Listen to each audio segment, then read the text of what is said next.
real.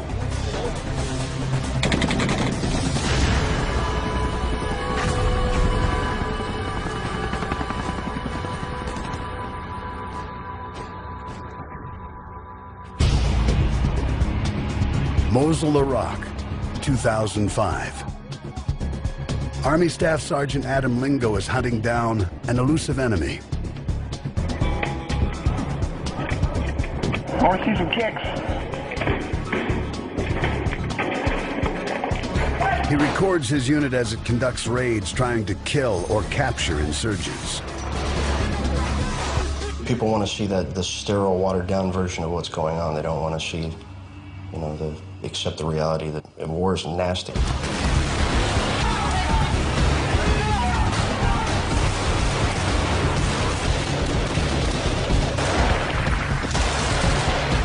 This house-to-house combat is not what America envisioned when the Iraq War began 2 years earlier.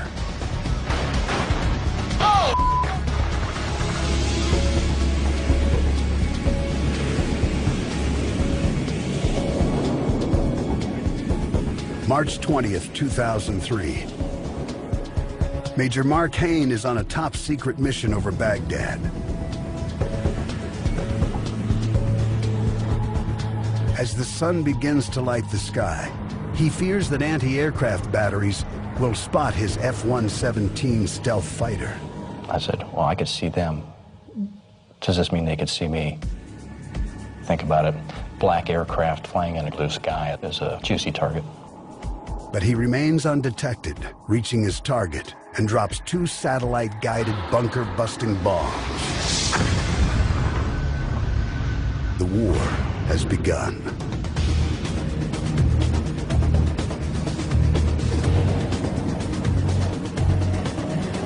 When he lands here at his base, he's finally told his target, though he suspected it all along. Iraqi dictator Saddam Hussein.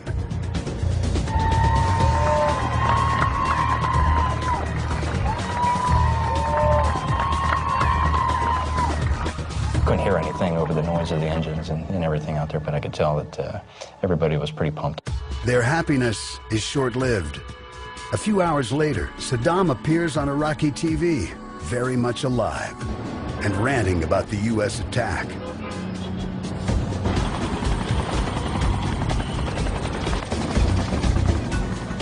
The next day, President George W. Bush orders a coalition of ground forces from the U.S., the United Kingdom, and Australia to invade.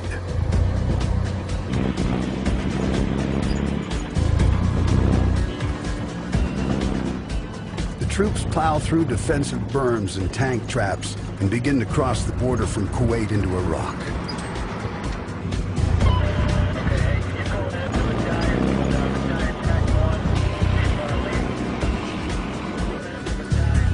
Their mission is a quick strike on Baghdad to take down Saddam's regime, which the U.S. accuses of developing weapons of mass destruction. 21-year-old Marine Corporal Marco Martinez crosses this desolate Iraqi desert in the back of a cramped assault vehicle. The former gang member from New Mexico is itching for a fight. We just wanted to go in there and get it on with all these people. They wanted to fight us. I mean, I would have got really disappointed if we didn't go. I'd have been kind of mad. Finally made it, man. Where are we? Just crossed the border into Iraq about 10 miles ago.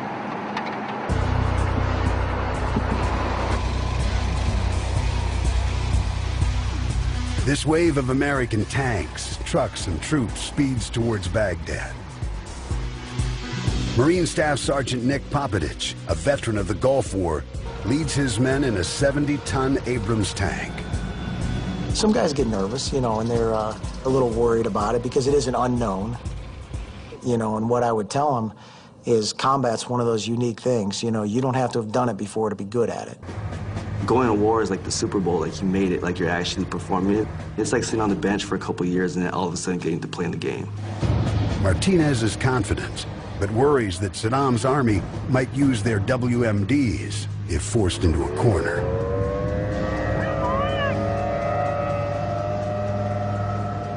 It could be biological warfare, chemical warfare, blood agents, nerve agents, who knows what's in there. You don't want to come in contact with it, so you just get out. I wouldn't want to be in that area.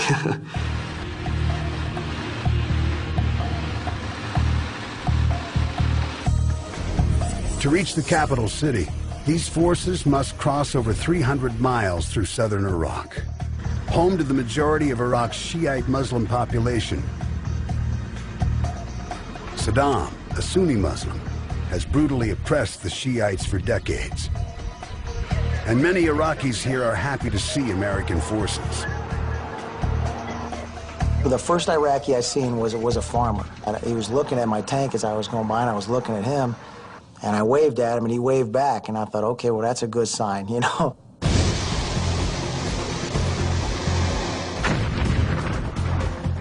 That night, U.S. forces unleashed Phase 2 of the assault.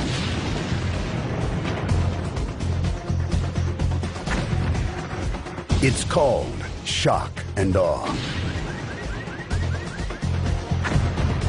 A barrage of airstrikes on government and military targets all over the country.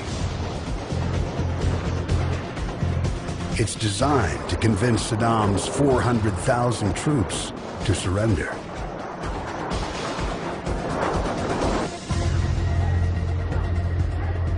Baghdad residents awake to find parts of their city in ruins.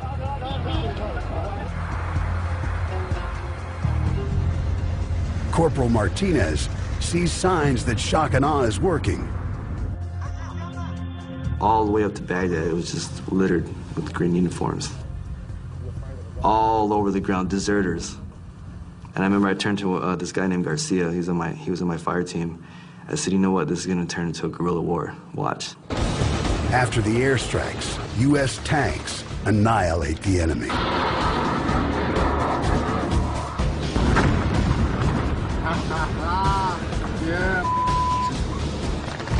Incinerated Iraqi tanks litter the roads, while U.S. ground forces decimate remaining pockets of fighters.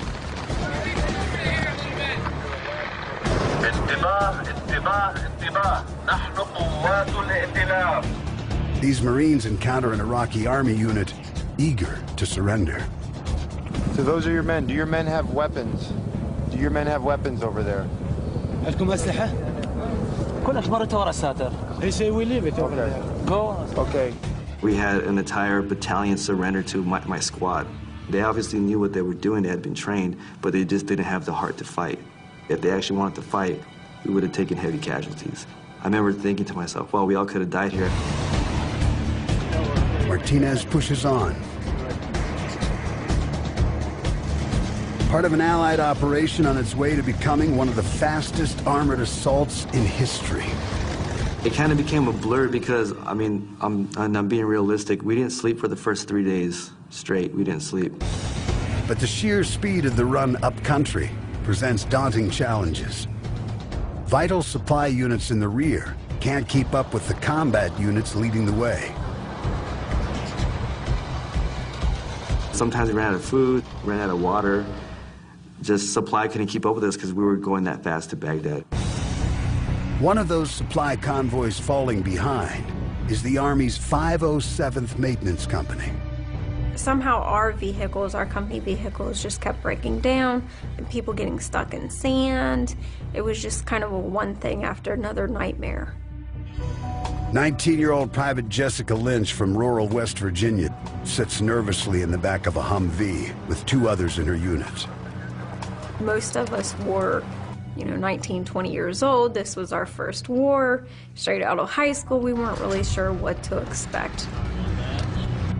The 33 soldiers in the non-combat unit are trained and equipped with only the most basic weaponry.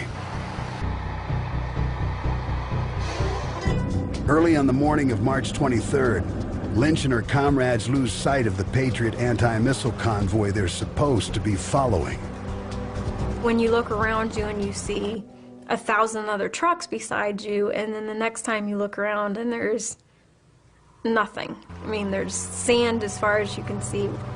We weren't even on a road. They've been on the move for 2 straight days. Exhausted and disoriented, the company makes a fatal mistake. Instead of going around the city of Nasiriyah as planned, they head straight into its unsecured center. At first it's quiet. Then suddenly Lynch hears a shot. We knew that we were in trouble. And then as we were going along, I mean, it was just constant fire from both ends. They attempt to retreat, but they can't maneuver their 18-vehicle convoy quickly enough.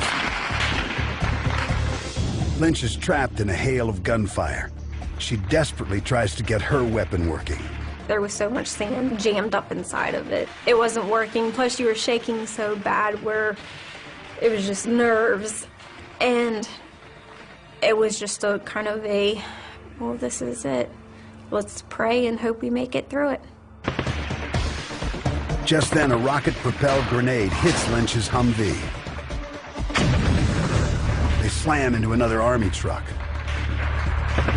And then the next thing I knew, I woke up inside of an Iraqi hospital. I knew that I was in the hands of our enemies. Are they going to kill me? Are they going to torture me? What is going to happen to me? The attack kills 11 soldiers in Lynch's convoy, including her best friend and roommate, Lori Paestua. Iraqis take 5 others prisoner. Soon after, survivors from Lynch's unit alert Marine commanders of the ambush. The Marines had been planning a deliberate assault on Nasiriyah. Now they rush in to rescue soldiers of the 507th and secure the city. One of them is 21-year-old Private Alex Nickel from Humboldt County, California. Nickel and his unit have been in country for days and still haven't fired their weapons. But as their assault vehicle tracks into the city, they sense that's about to change. I was a good buddy. He just looked down and like you could see it in his eyes. He just said he just shot somebody, and that was kind of the first sense, like we're taking rounds. His vehicle stops and Nickel gears up. You know, I could think of Saving Private Ryan when they just get lit up in the U-boats. I mean, they just run out and start shooting whatever moves at that point. There's no rules of engagement, so I mean, dogs, chickens, everything got shot then. Nickel and his fellow Marines confront Iraqis both in and out of uniform.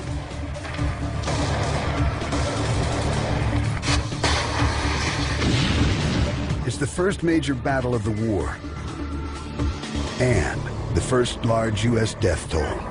18 Marines die. That same day, 30-year-old Army pilot David Williams flies his Apache attack helicopter toward Karbala, a key access point to Baghdad. It's protected by an entire tank division of the Iraqi Republican Guard, Saddam's best trained and best equipped troops. I was a little intense, a little nervous because we had never gone up a force this large, and knowing that over Karbala and Baghdad, the Iraqis still had quite a bit of the air defense units. They're 25 miles from their target zone when Williams and his gunner, Ron Young, fly over the town of Hilla. They're startled by what they see below. There's a lot of people walking on the streets with rifles, and here it is, we're going beyond midnight, and we thought to ourselves, that's kind of odd that all these people would be out, and all hell broke loose at that point. The entire town just lit up with anti-aircraft fire. Williams attempts evasive action.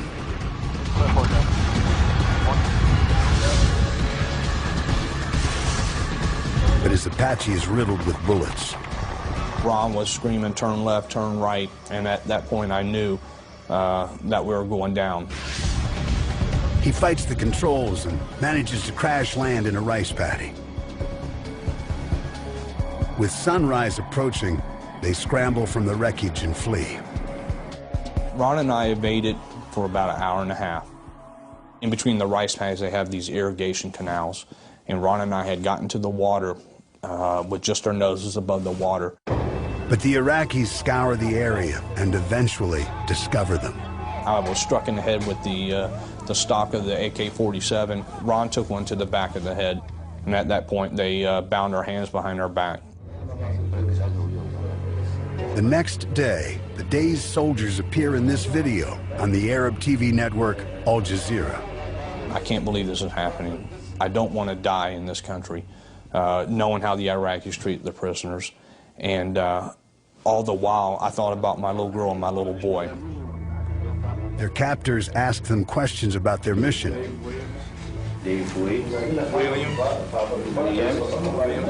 Williams stonewalls. What about days before? I've not done any missions days before. Like Private Jessica Lynch, Williams and Young are at the mercy of a regime known for brutally torturing its enemies. For the first time, they had somebody that they can punish. I was very concerned on what they would do.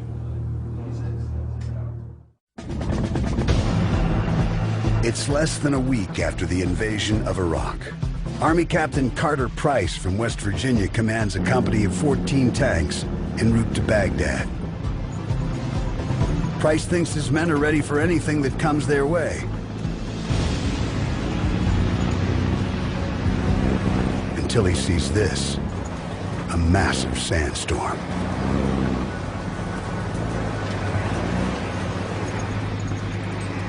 It looked like you were on Mars.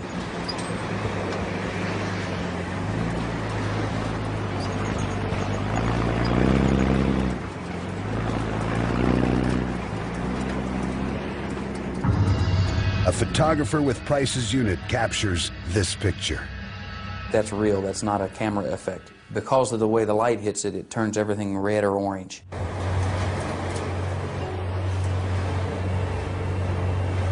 The storm stalls the invasion for 2 days. It gets in everything. It's you can't see. You can put your hand in front of you like this and you can't see it. It's unbelievable. It's unbelievable. My battalion commander, when that sandstorm lifted, he looked over at his wingman's tank and said, "What's next, Locust?"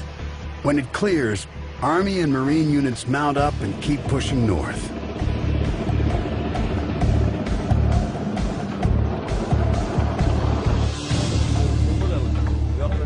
For a week now, 19-year-old Private Jessica Lynch has languished in an Iraqi hospital bed, terrified and severely injured, a prisoner of war.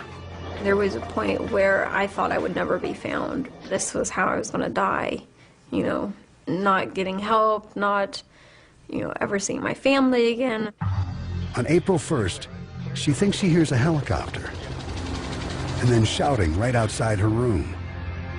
I wasn't sure who was standing on the other side of that door and what they wanted. That was kind of the moment of truth for me. Are you in any pain? Okay. Where's those windows go out to, Aaron? It's okay, it's okay. As the minutes rolled by and, you know, they started talking to me, one even ripped off the American flag off his uniform and handed it to me. So the more they kind of talked, the more comfortable that I got. Still here with you, Jessica. They rush Lynch to the waiting helicopter. Make sure we get a good count, guys, as she comes in. And her nightmare ends. There you go. You're doing great, Jessica. You're doing wonderful, okay? Welcome back.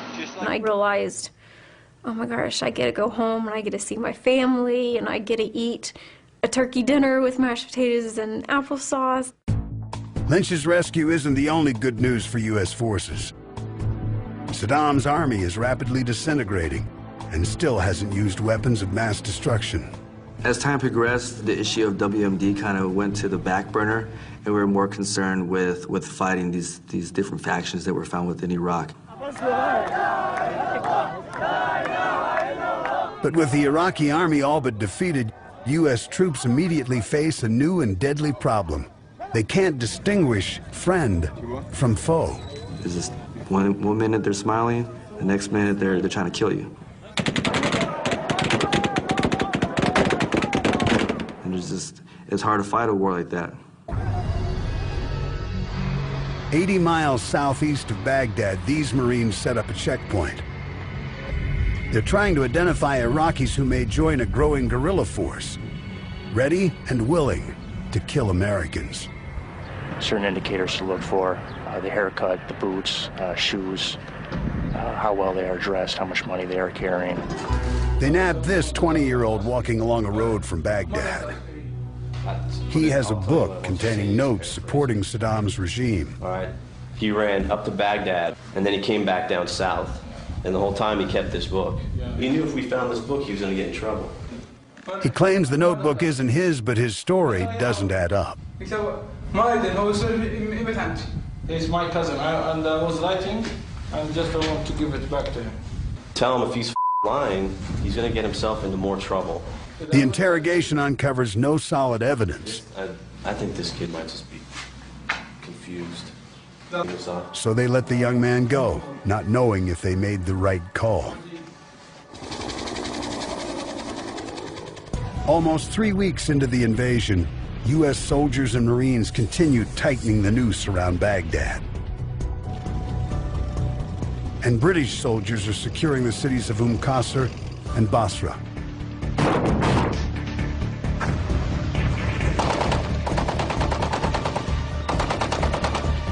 Marine Staff Sergeant Nick Popovich and his tank company are among the first Americans to enter the Iraqi capital. They make their way past burned-out buildings to Firdos Square in central Baghdad. They circle this statue of Saddam as a crowd gathers. And they saw this image of Saddam, which is something they'd always been conditioned to be fearful of, to be oppressed by. And now all of a sudden they see it surrounded by American tanks. And they say, hey, wait a minute. Maybe we don't have to be scared of them no more. And then before you know, I mean, there's hundreds of them out there, and then it starts turning into a celebration.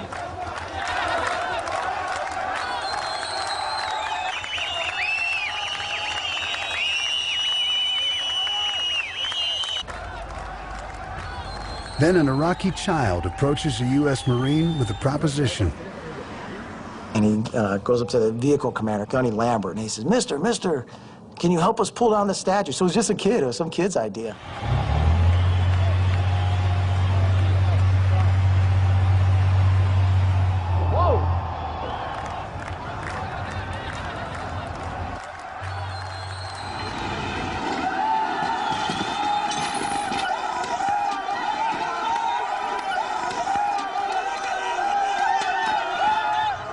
But not all American forces get this kind of welcome. 2 miles away, a convoy of Marines comes under heavy fire while driving past Baghdad University.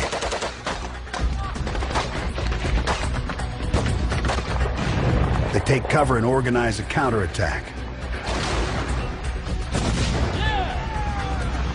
The Marines use an armored personnel carrier to ram the university's outer wall.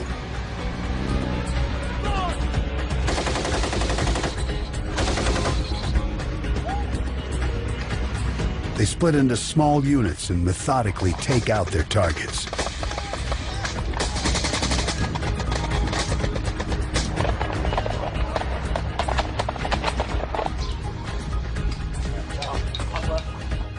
Soon, troops all over the city see resistance come to a stop.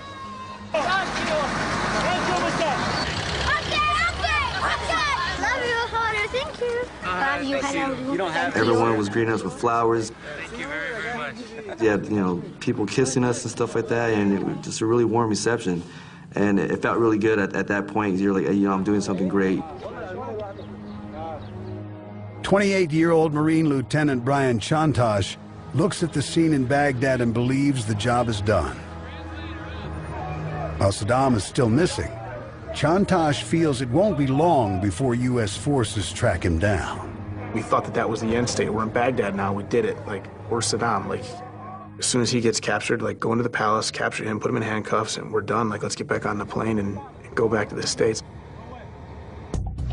60 miles north of Baghdad in Samarra, Iraqis still hold Apache pilot David Williams and his gunner Ron Young prisoner. It's been 3 weeks since their helicopter was shot down. The Iraqis have tortured them, Williams has begun to give up hope. The idea of losing your family is a separation that you had to make during captivity to let them go.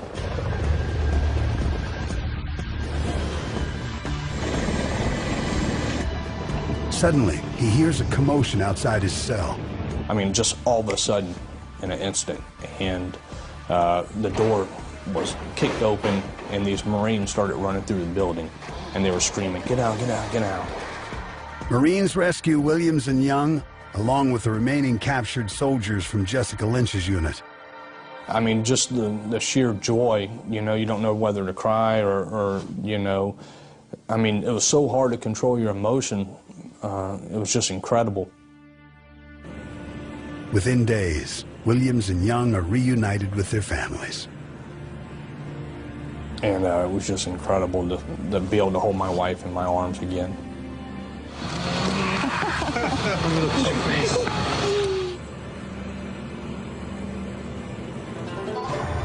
Back in Iraq, taking the lid off 24 years of Saddam's oppressive rule is having unanticipated consequences. U.S. forces in Baghdad stand by helplessly as anarchy takes hold. The Iraqi state-run organizations that keep good order and discipline in the city of Baghdad are now gone. They're now eliminated. And so there was a period of euphoria for a couple days, and then the looting began. It was like the LA riots times 20. That it was just a free-for-all. They thought that in America, that's the way America was. You just do what you want when you want. You would go to a building and the door frames were gone, the hinges were gone, the wiring in the building was gone. If it had any value at all or had ability to be taken from that building, it was gone.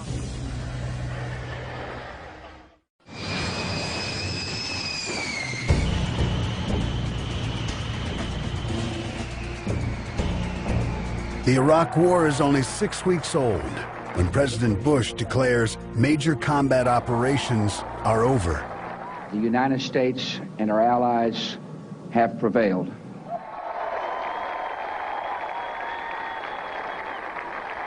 These sailors are finishing a 10-month deployment, but thousands of other troops, including Army Captain Ryan Howell, are just beginning theirs. Howell arrives the first week of May in the vast Anbar province, home to many Saddam loyalists. He immediately feels uneasy. It was a feeling of two people almost, you know, like we're on one side of the street, they're on the other side of the street, and we're staring at each other. It was like that uncomfortable high school dance moment where you don't know if you're going to go up and talk to the girl, to ask her to dance or not. It was kind of having to make this up as we go along initially. 28-year-old Howell and his unit conduct daily patrols from a forward operating base, or FOB. These bases are set up outside cities and towns all over the country. They're designed to keep U.S. troops separate and safe from the native population. When Howell leaves his FOB, he patrols crowded markets and can feel the resentment. Imagine just being surrounded by just hundreds and hundreds of people just walking around. And you're just sitting there in the middle of them going, okay, whether or not I'm welcome here or not, I don't feel right being here. In June, Philadelphia native Gary Bishop is on his way to Iraq for the first time. I remember flying into Baghdad, me by myself with a bunch of tank parts, and I'm wondering, what am I getting myself into? Have I been trained to do this? Am I capable of doing this? What if I can't do this? The lieutenant colonel's job is to restore basic institutions and services like schools and electricity. Back up. That job gets a lot harder when the U.S. completely dismantles Iraq's Sunni government, firing tens of thousands of members of Saddam's ruling Ba'ath Party. With the de-Baathification, a lot of the civil apparatus, everything from the trash pickup to the power station to the radio, all the things, again, that we take for granted as far as public works, it's pretty much abandoned. As Bishop tries to pick up the pieces, the U.S. sets up an Iraqi governing council dominated by the long-oppressed Shiites. The Sunnis are resentful Out of work and out of power for the first time in 35 years, they start to hide in the shadows and ambush Bishop's units.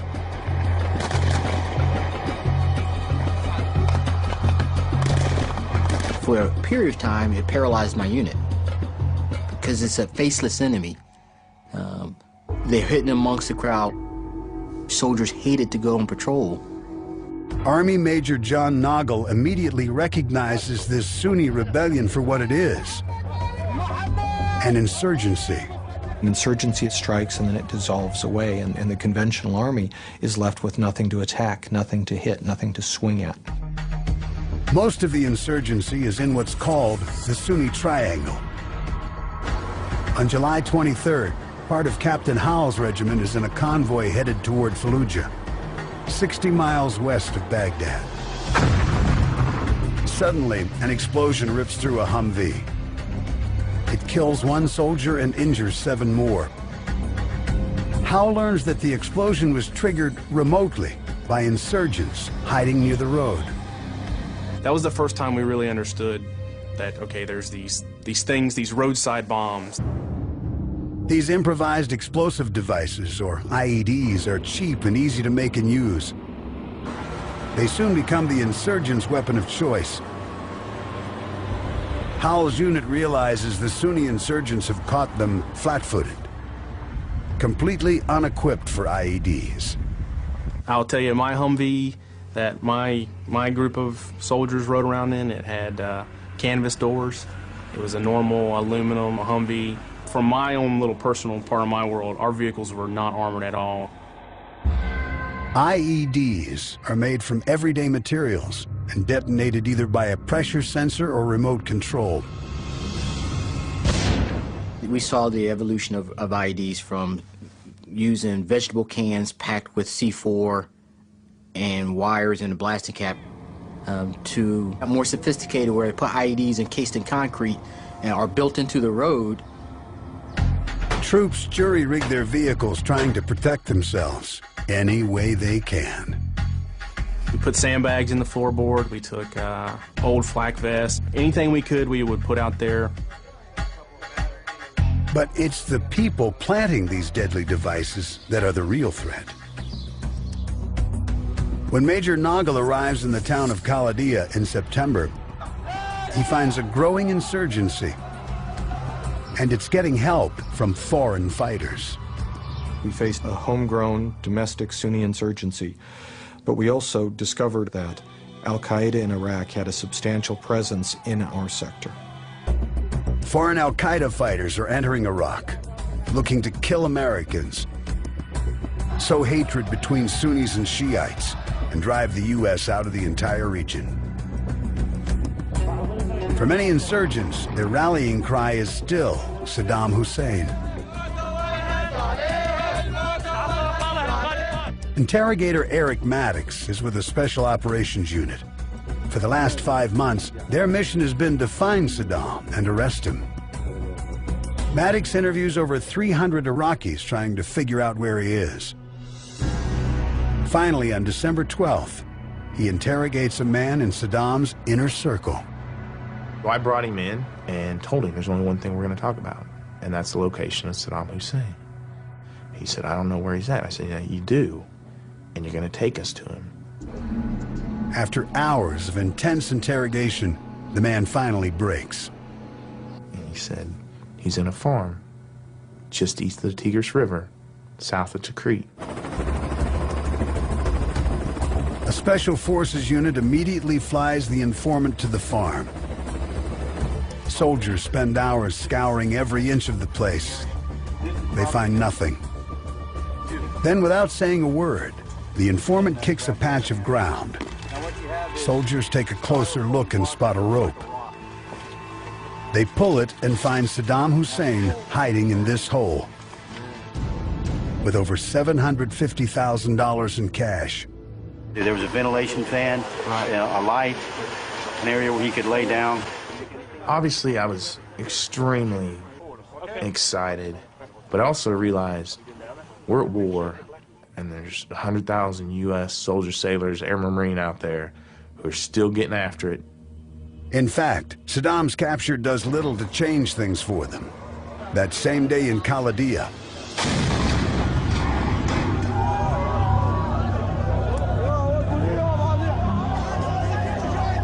an explosion rips through an Iraqi police station.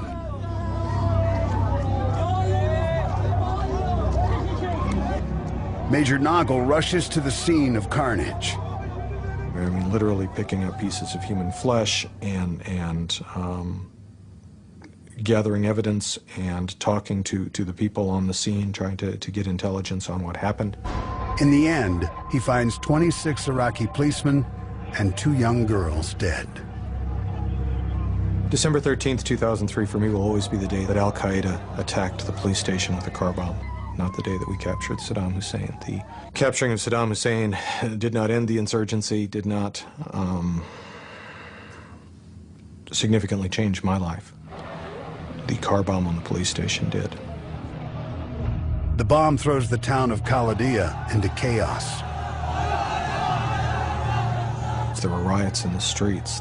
It so happened that there had been an American helicopter flying by at about the time the car bomb blew up, and the Iraqi people in the sector were convinced that it had been a missile strike by the American helicopter rather than a car bomb. Despite evidence to the contrary, Noggle can't stop the rumors from spreading. And it's not just here. Rumors implicating U.S. troops in attacks run rampant throughout the country. Once they were told something, that became the truth, regardless of how outlandish it may have been. It was almost as if we were combating rumors as much as we were combating enemy combatants.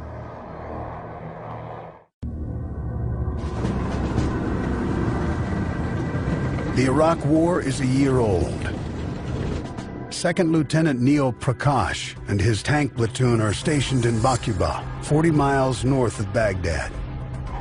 They conduct 6 patrols a day, trying to find IEDs and stop insurgents from planting them. But it's frustrating work. When you clear a route, the space around the tank where you are, that's cleared. The minute you drive away from it and you take your eyes off it, it's not cleared. IEDs are the biggest killer of U.S. troops in the war. Responsible for more than 100 of the 379 killed in action so far. On one mission, Prakash and his men are ordered to park their tanks in formation beside a road. It's called route security. Like out of all the hundreds of miles of highway in Iraq, maybe that was secured, right? We're sitting there into the second hour of, sitting on our tanks, me and my wingman and my crew, we're just bull. IED blows up behind us, 500 meters behind us. I turn around, and I see a dust cloud. An IED just blew up on nobody. Among the soldiers coming to grips with the new threat of IEDs is 20-year-old combat medic Kate Norley. She joined the Army the day after 9/11. Now, more than 2 years later, Norley is heading into Iraq. She's at the wheel of a Humvee with a gun in her lap as she nears the border. Should we come under fire, I need to be able to continue driving, return fire, and also make sure that I'm looking for anything suspicious for possible IEDs. And so the second when I was told, oh, hey, we just crossed the line, we're officially in Iraq, it all of a sudden was just kind of this freeze. Okay, is this, game on? Norley's medical battalion sets up a trauma center at a U.S. base in Baghdad. One day a call comes in. An American unit has been hit by an IED. I remember very well seeing a vehicle pull up. There was a very distinct smell, like a burning smell, and I could see that one of these Humvees was just riddled with bullet holes. And I thought that I would freeze. I had kind of expected that moment for me to freeze, and I didn't know how I was going to react. Norley falls back on her training and kicks into action. But as she approaches one Humvee, she sees there's nothing she can do for the 2 soldiers inside. Pretty much they were melted down into the seats of their Humvee, and they carried pictures of loved ones with them. And when I saw a picture of a small child, and there was not much left of it, but my first thought was, you know, their family doesn't know this, and it was that was really hard. Machine gunner Colby Buzzle has also seen the damage an IED can do. His Stryker vehicle is just as fast as a Humvee, but armored like a tank. I was really lucky. I mean, if I would have been in a Humvee, I probably wouldn't be here right now. You know, I mean, every single vehicle in our platoon got hit at least once by an IED, RPG, or a rocket, or all three. Buzzle and his unit kill and capture some insurgents, but have a hard time identifying their targets. I remember this feeling of like, where are they? What do they look like? I don't know where they're at with it, you know, just that kind of feeling, you know. Up to this point in the war, the one group American troops thought they could trust were the Shiites, who had long been oppressed by Saddam. Army 2nd Lieutenant John Caldwell patrols a vast, poor Shiite area of Baghdad called Sadr City. So far, it's been relatively peaceful. But by April, Caldwell and his men see groups of mostly young Shiites begin to protest the U.S. invasion. They're called the Mahdi Army, and they're organized by this man, Muqtada al-Sadr. More and more young men were joining the Mahdi Army. I think it was something for them to kind of cling on to, a cause for them to cling on to. It gave them a sense of identity. Sadr is supported by neighboring Iran. He's trying to convince Shiites they should fight to overthrow the U.S.-supported governing council. We were actually within 2 days of officially handing over our area of responsibility. And then April 4th happened.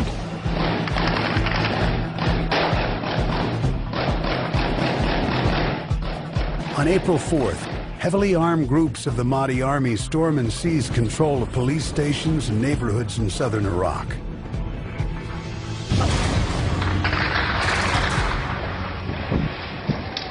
"28-year-old Army Staff Sergeant David Bellavia and his squad fend off the Mahdi assault in Muqtadiya. One sniper shoots at them from a house, so the Americans unload a barrage of gunfire, killing him. When Bellavia enters the house, he makes a startling discovery. The sniper was shooting from his own child's bedroom. The idea that a husband or a father could use a window that his child is sleeping in to engage our military is I mean, we couldn't imagine, you know, but when you react to that contact, you take a civilian loss, and that's devastating. Bellavia learns quickly that the enemy has no rules. Using Iraqi civilians, even women and children, as shields or decoys is part of their strategy. Every one of those guys with a weapon system, every one of those guys fall back to areas that they knew that they had a cache. The use of civilians, the use of children to move munitions back and forth. They played on our moral compass. They played on our Western sensibilities.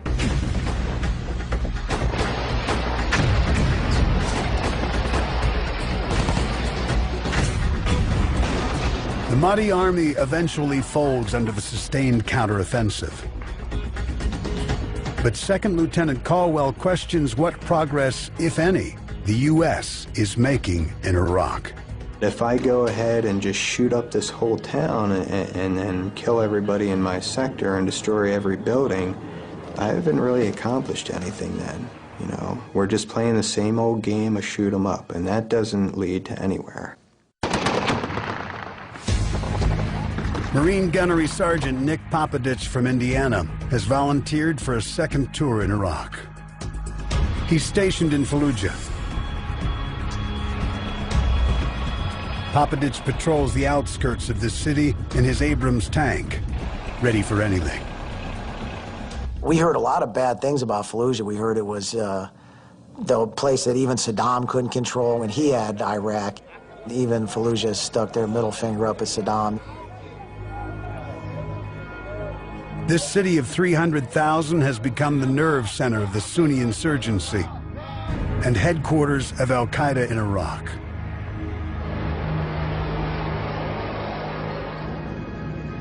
The first several days of patrols are relatively calm for Papadich. Then, in late March, 4 American security contractors lead a supply convoy through the city.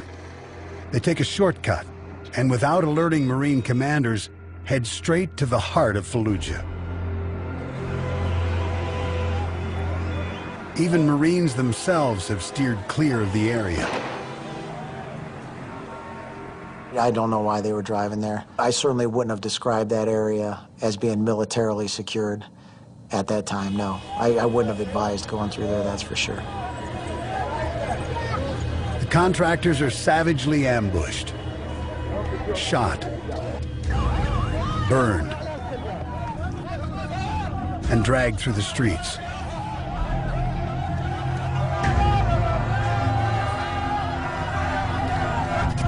They hang 2 of the men from a bridge over the Euphrates River.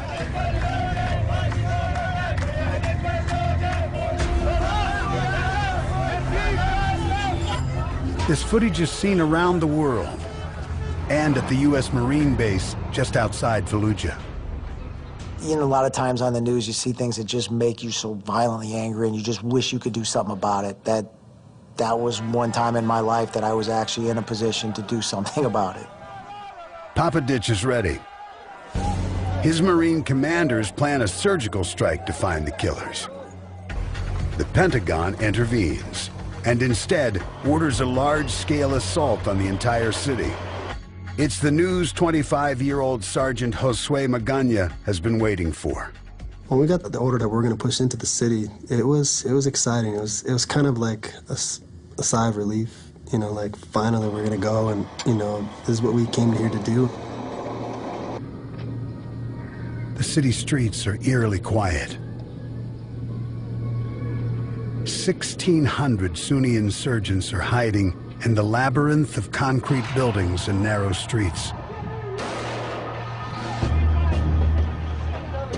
On April 4th, Sergeant Papadich does a final check of his Abrams tank.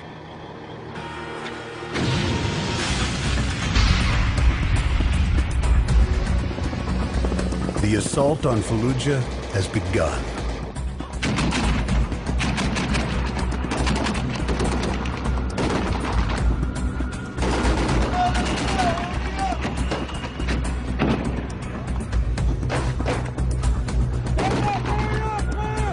Target!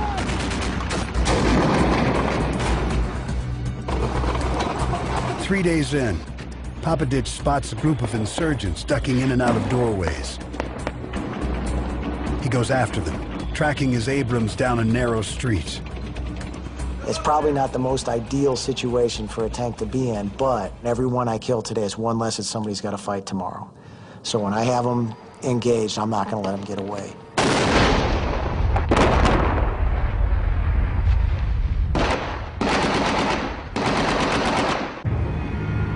Then, an insurgent fires an RPG. The tank absorbs the explosion. As Papadich readies his .50 caliber machine gun to return fire, a second shooter launches another RPG. I never seen him, and when I went into my machine gun, I heard a sss, and bam, that's when the rocket hit me right in the helmet.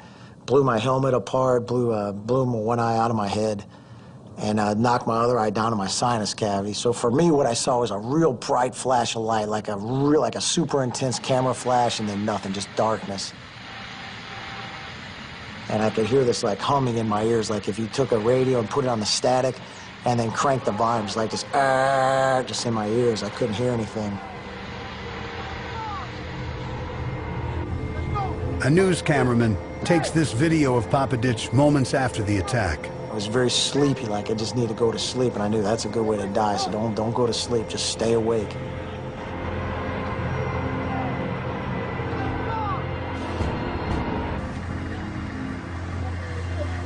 His fellow Marines carry him off the tank and rush him to a medevac site.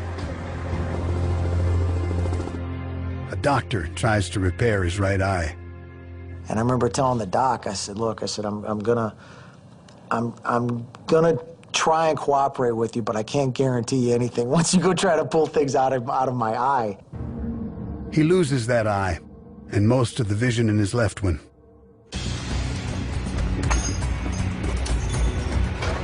On the streets of Fallujah, Sergeant Josue Magana and his infantry company continue the assault.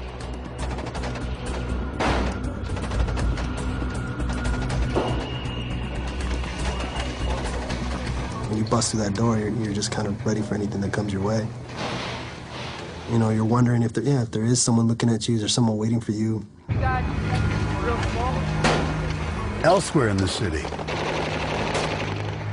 Marines take fire from insurgents hidden around a mosque.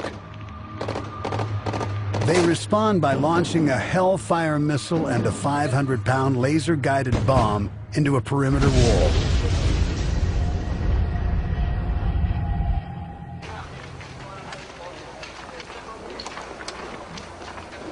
Arab news channel Al Jazeera broadcasts images of injured and dead, including women and children. The channel claims they're victims of the U.S. bombing.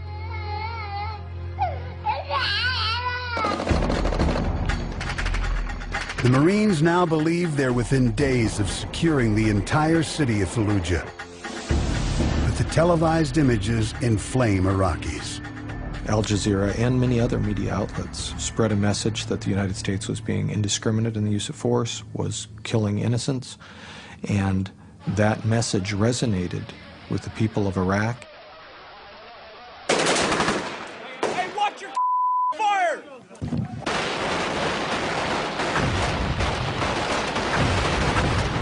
The next day, President Bush orders a ceasefire.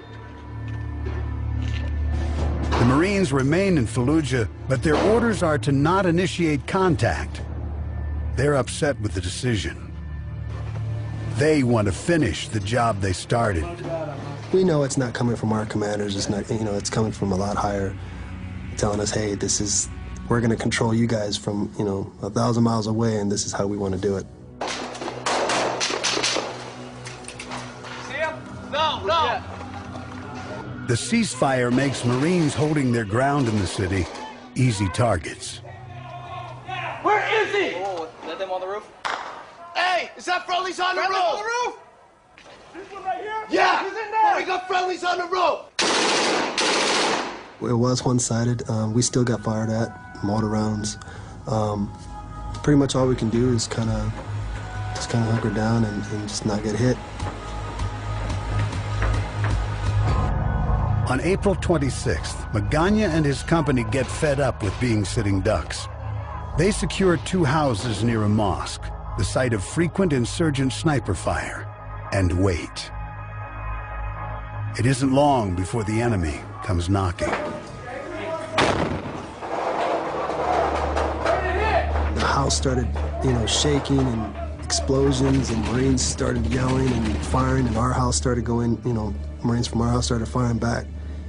And it was just kind of like, holy crap, this is it. Moments later, Magana hears screaming coming from Marines on the roof.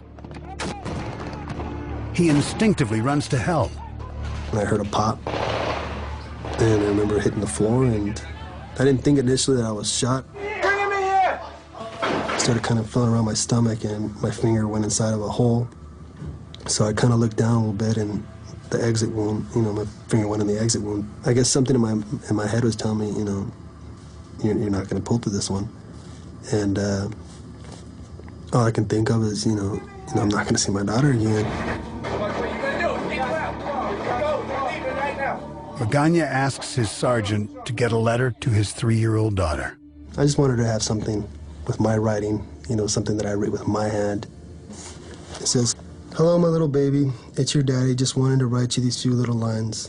Well, as you know, probably old enough to understand, I'm in a better place now. Now, I know there is no better place than to have you in my arms again at home. But God had other plans for me. I just wanted to tell you how much I love you. Hey, what's up? Magana's comrades carry him on a makeshift stretcher.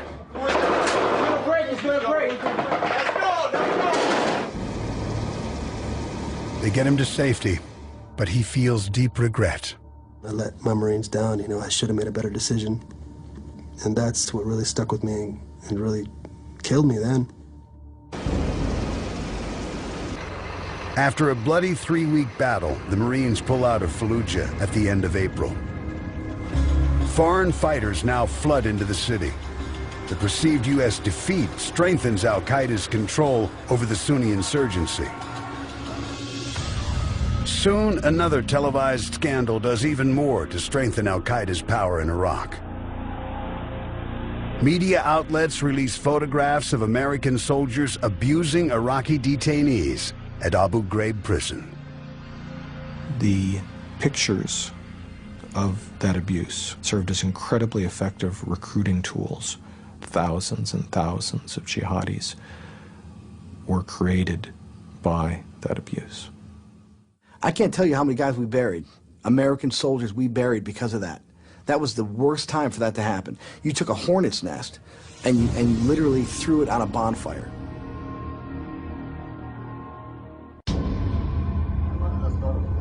In May 2004, al-Qaeda in Iraq leader Abu Musab al-Zarqawi responds to the shocking photos at Abu Ghraib. He beheads American businessman Nicholas Berg in his Fallujah torture studio. The video shows up on the internet. I watched that Nicholas Berg beheading over 100 times, easily. Every time we went on mission, I would watch it, make my guys watch it. I used to have the time memorized. I think it took 27 seconds to cut his head off. 27 seconds. I would make sure that everyone fed that into the machine. What we were fighting was not us. They're not us. They're insurgents beheading people, and we're getting criticized for, you know, whatever happened in Abu Ghraib, whether it was like the nude photos and the humiliation. I'm like, okay, humiliation or murder and execution, which one's worse? The insurgency is still growing by the day, but the U.S. hands over power to an Iraqi interim government. Private Colby Buzzle is told that Iraqis will begin to take over the fighting as well. I remember our commanders telling us that, you know, our job would basically be in support role. Basically, we would act like Iraq's big brother, you know. If the younger brother was getting beat up or picked on, we would show up and take care of it. But whenever the bullets start flying, the new Iraqi forces are nowhere to be found. As the summer comes to an end, U.S. commanders decide it's time for a rematch in Fallujah. Between April and November, Fallujah looked like it had just become hardened as an insurgent stronghold, and it just needed, you know, to be cleared out. Like, I mean, just spring cleaning, like just swept out.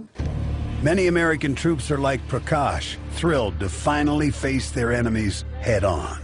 Just a huge adrenaline rush, that's it. I don't know. It's fun. When I found out we were going to Fallujah, I was over the moon. I was so excited. I was so pumped up. This was everything I'd lived for.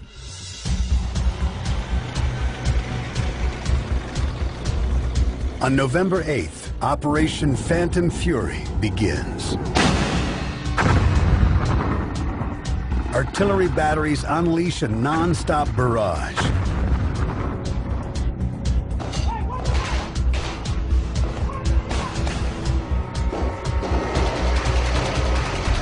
Infantry Marine Private Alex Nickel waits at the edge of the city and takes it all in.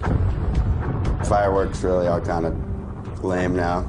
After you see like all this air support and whatnot coming down, it's pretty impressive.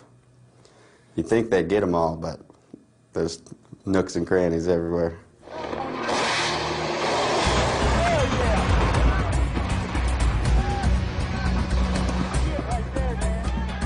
Soon after, 8,000 U.S. ground troops punch into the city.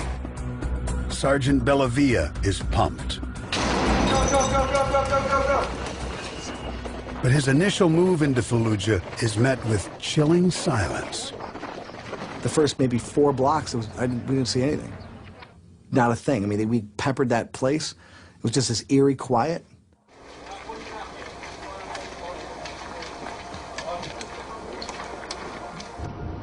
That's because insurgents and foreign fighters have taken shelter in buildings like these. U.S. forces conduct search and destroy missions, hunting the enemy house to house, room to room, and door to door. Company commanders like 30-year-old Brian Chantosh guide their men through the maze of narrow streets. As they creep through the city, they don't know which buildings hide insurgents, so they have to search them all. Every door opened, every room looked in, no rock unturned was pretty much the guidance I gave. I didn't flinch, I didn't stutter step one time. I was gung-ho the whole time, didn't matter. Just caution into the wind. Screw it, I'm gonna make it out of here or I'm not. As Sergeant Bellavia moves slowly down the streets, he sees signs that insurgents have learned how to defend against an American assault. They know we like to take, doors and get on rooftops. I mean, it's no secret. We've been doing it all year.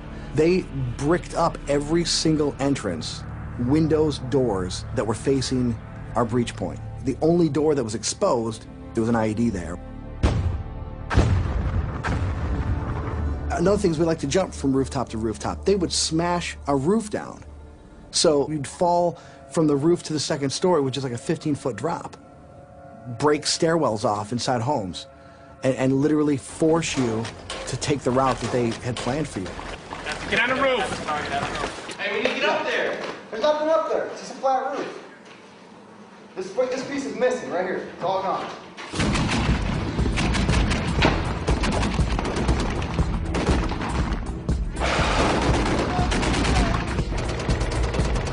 In one house, Bellavia, fueled by adrenaline, spots a wounded insurgent and runs after him.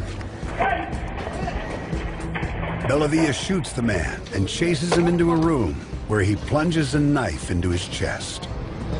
He just got weaker and weaker and just like ran his hand through my hair and just slowly brought his hand down, on my cheek and it was probably the worst moment, of my life at that moment. He wasn't an animal anymore, he wasn't a bad guy anymore. He wasn't an insurgent. He was a person fighting for his life, and I was taking it,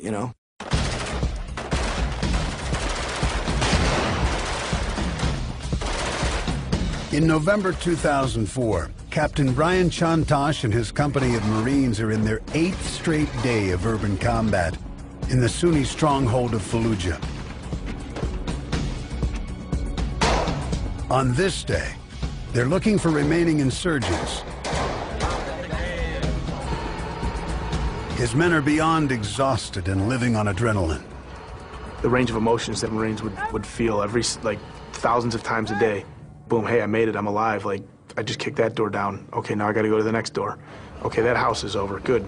Building's clear, go outside. Oh, we got another one to do. That rise and fall of emotions and uncertainty that a Marine would have to endure throughout the day, and it was taxing. They're ordered to comb a mosque for weapons when the enemy attacks.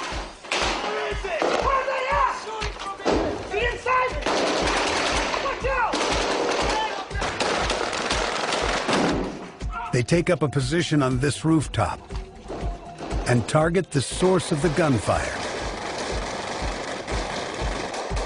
Insurgents hiding in houses near the mosque. The whole division's got them surrounded, and they don't want to give up. We tried talking to them with our interpreter, getting them to surrender, walk out on the street. They're telling us they'd rather die than they then come out and surrender, so they're gonna die. 5 seconds! Chantosh orders an airstrike.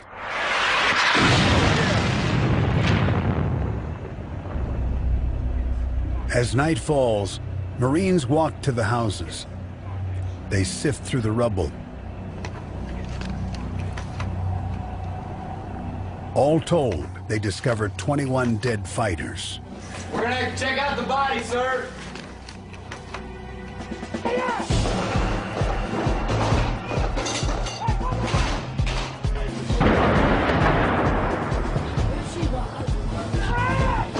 The second battle for Fallujah lasts 10 days.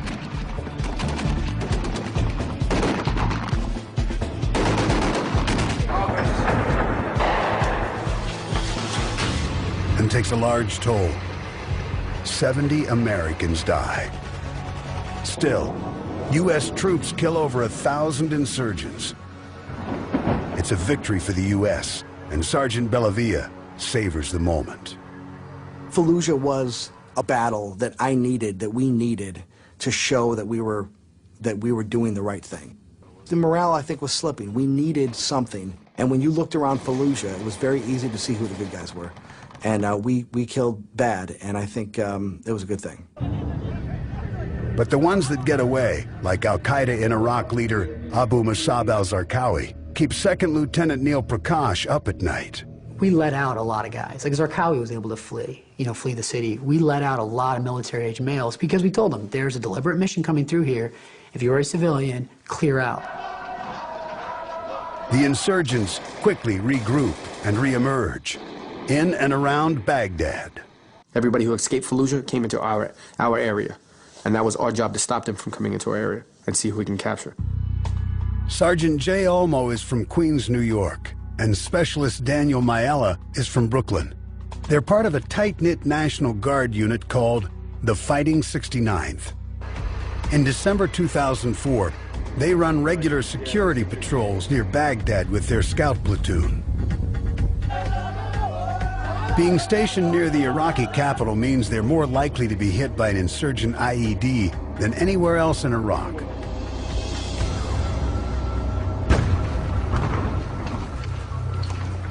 Sergeant Olmo tries to catch insurgents in the act. Sometimes we would just sit in the fields in silence with the trucks off, with night vision optics going all night, just looking around to see what we can catch, who was digging in the roads, who wasn't digging in the roads. And the way that these people usually made money was to either blow one of us up or to do something bad against us. In early December, Olmo and Mayella are in a 4 Humvee convoy. They're returning to base when they hear a sound they've come to dread. I heard a pop and I turned around and I saw just like a plume of smoke coming up. Olmo runs to the wrecked Humvee and finds his Staff Sergeant Henry Irizarry and his crew badly injured. When I got there, the truck was actually cut in half. There was no more engine, there was no more front tires. There was actually, literally the front of the truck was gone. The bomb causes massive injuries to 4 soldiers. Irizarry, Olmo's squad leader and mentor, is in the worst shape. Izzy was actually blown out of the truck. I grabbed both his arms literally and they weren't there. I went straight through his uniform. So I was like, ooh, that's not gonna be good. And he had nothing left in him really, but he was still alive. They medevac him to a military hospital in Baghdad, where doctors try to save his life. We stayed out there on that scene, stuff that was blown up, everything. You don't want to leave anything for the enemy to use against you. So our commanders had us out there forever. Later, Olmo gets the news that his friend Izzy is dead. Man, it felt like your heart being ripped from your chest, because he was the guy who pretty much was holding it together, and now it's not there. He was getting ready to go home on leave in just a couple of days. He was counting down the days, and he was going to be home for Christmas, and then, then just like that, he wasn't. 3 months after the IED kills squad leader Henry Irizarry, the Fighting 69th has moved south. They conduct patrols on what's called Route Irish, connecting central Baghdad to the airport. It's known to troops as the most dangerous road in Iraq. If you're somebody that wants to hurt American troops, then that's the place to go, Chances are you're going to get somebody important, not just your average guy. Mayella is patrolling Route Irish when suddenly I didn't see anything. I just, you know, it was a pop, and I remember getting hit, and I'm just feeling hot, and I lost a couple of teeth right here. And then I realized, you know, I had lacerations all over my face, and one eye was like swollen shut. I got out of the truck, and I just saw my whole uniform was covered in blood, and I was kind of staggering around. I remember just being kind of useless and banging on the door.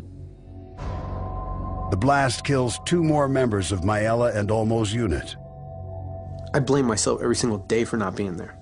I should have went down with my crew. It wouldn't have changed anything, whether I was there or not, but I still feel like I should have been there. Mayela recovers from his injuries, but also struggles with guilt. It's hard for me because I was responsible for that truck, you know, and they're not here anymore, and I am, so it's something that I'm still dealing with, you know. By April 2005, IEDs are killing an average of 17 troops each month.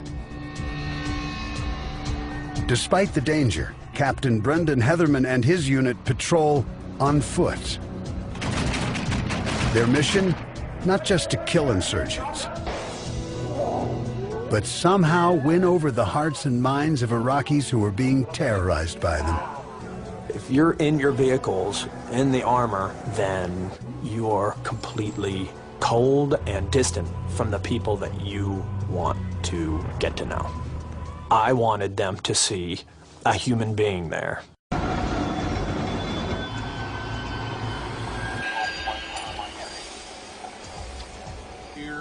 Army Captain Ryan Howell and his unit conduct patrols in a small city called Tel Afar, near the border with Syria. They're anxious and have good reason to be. Tel Afar was called Al-Qaeda's town. Everywhere you turn, the boogeyman was out there. Part of his mission is to prevent foreign fighters from slipping into the country and attacking U.S. forces.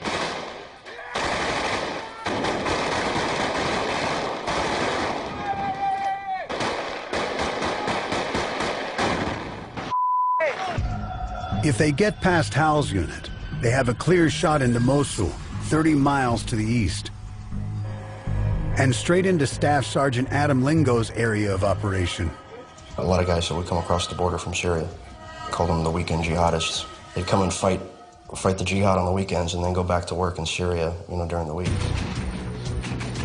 Lingo grabs his camera and records his unit as they conduct raids, trying to kill or capture these weekend warriors.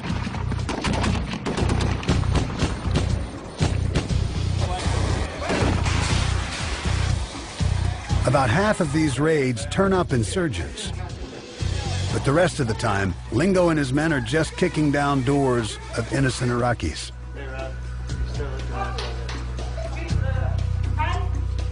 And I would get pretty upset every time we would do a raid, and it would end up being a bogus raid, you know.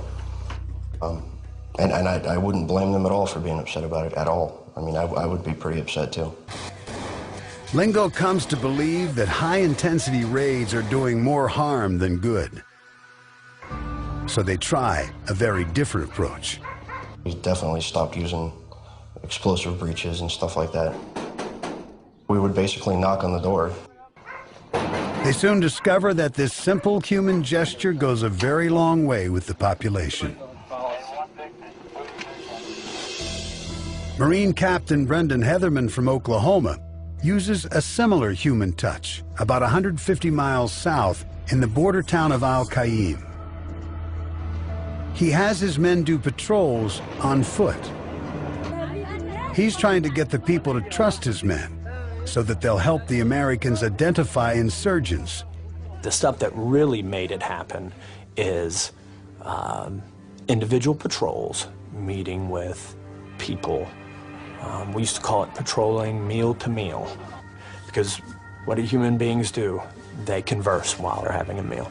So we went and had tea at this house, and lunch over here, and dinner. Sometimes they would provide the food, sometimes we would, and it worked out like that.